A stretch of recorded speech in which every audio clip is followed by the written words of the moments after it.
I flip the pages of my life, every line that I write as I make history. You could see me, you could see me, you could see me, yeah.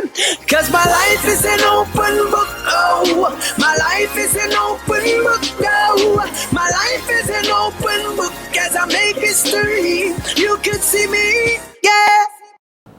Brandon, you have that focus on both of us, right? You have the right frame, everything looking good? Right light, everything? All right, so make sure it focus on me. Right, make sure it focus on the guest speaker. Hello. Hi. Sorry. By chance, sir, you do realize that you are in front I the apologize. camera and not behind, and you were telling Michael to focus the camera on you when it's my show. It's supposed to be focused on me. So you need to understand that you are inside the This Is How We Do It segment to talk about walk on water photography. Sorry. Guys. Habits of the industry. Yes, he almost threw us clean off because he's the, the production head inside of here, and he just telling people about cameras and all of that. And that's why we have him in front of the camera today and inside the This Is How We Do It segment to talk about how to make your wedding album most memorable. Oh yeah, definitely. Chris, how long have you been into photography? I actually started around 2006 when I picked up my first camera and started just fiddling around with certain things, just attending events and whatnot. I really love sport photography. That's what I really wanted to get into. But it was in 2007 when I bought my first DSLR.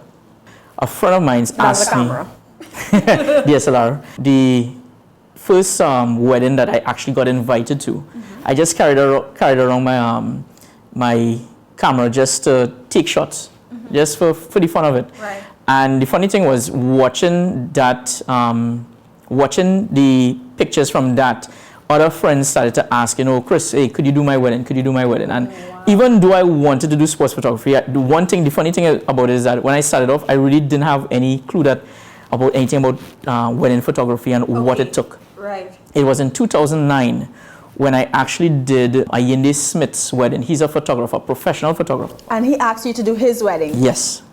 And the funny thing was Ayinde actually did my wedding as well in 2009. Okay. And that was when it started to kick off. I mean, I really had to put my feet in God and show me what to do. I went online and learned stuff because I didn't do any formal training in photography. Okay, Chris, I hope you don't mind me asking you this on air. Sure. But you were working for an energy company. Yes. And you left that out to do photography full time. Are you crazy? The creative industry in Trinidad has no money. A lot of people thought that. Even I was thinking the same thing. Am I really going to do this? Am I nuts to do this? But as a Christian, you have to listen to the voice of God. And for years, I believe the Lord was telling me to leave what I was doing and go into my own business.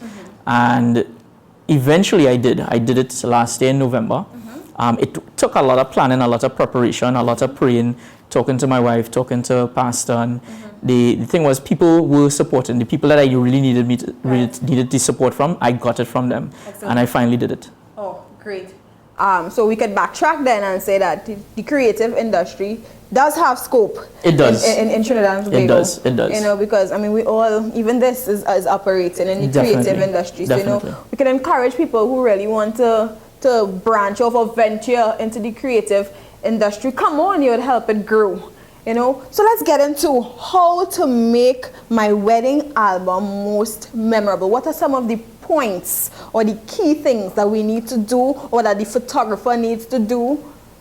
Give us some insight. The first and foremost is trust the photographer that you are investing this day in. This is a day that you're going to invest a lot of money, a lot of time, and you're going to invest really your heart. This is one day that you really can't relive again.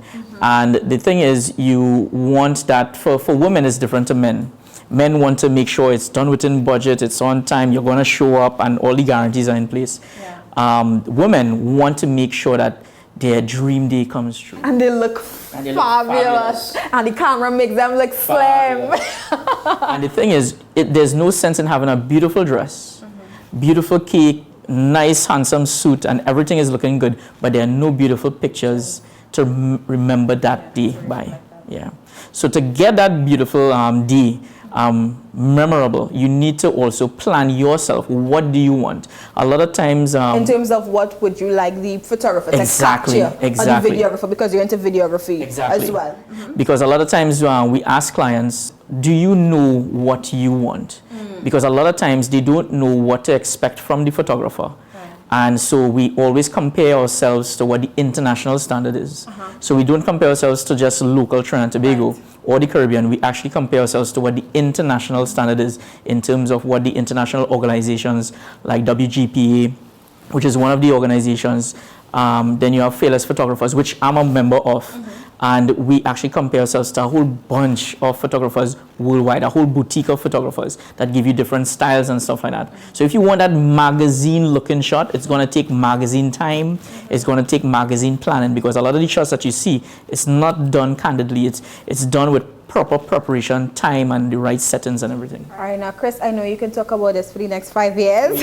So in point form, I would like you to tell me what are some of the things that you shoot or that you look forward to shooting in terms of reflecting the most memorable, you know, whether the most detailed thing, you know, like, for example, the woman might want her makeup taped or photographed. What are some of the key things that you shoot, whether it's videography or photography, to make the album magnificent? What we do is we actually make sure and capture the details, especially from the getting ready part.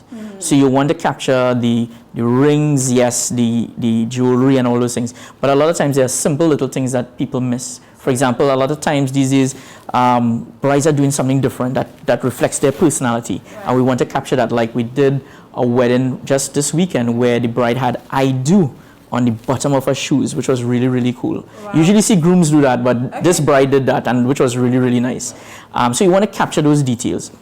Capture the interaction and the emotions with people. And you need to have your photographer sharp to make sure that they can capture that, he or she could capture those things. Because if it is that you're focusing on the bride alone and you don't get the response of the crowd, then you miss moments. And it's very, very hard to recapture those moments. Also, the reaction of the groom when his bride is coming down the aisle. We caught a few grooms crying when their brides came down, and that was really, really, really, really nice.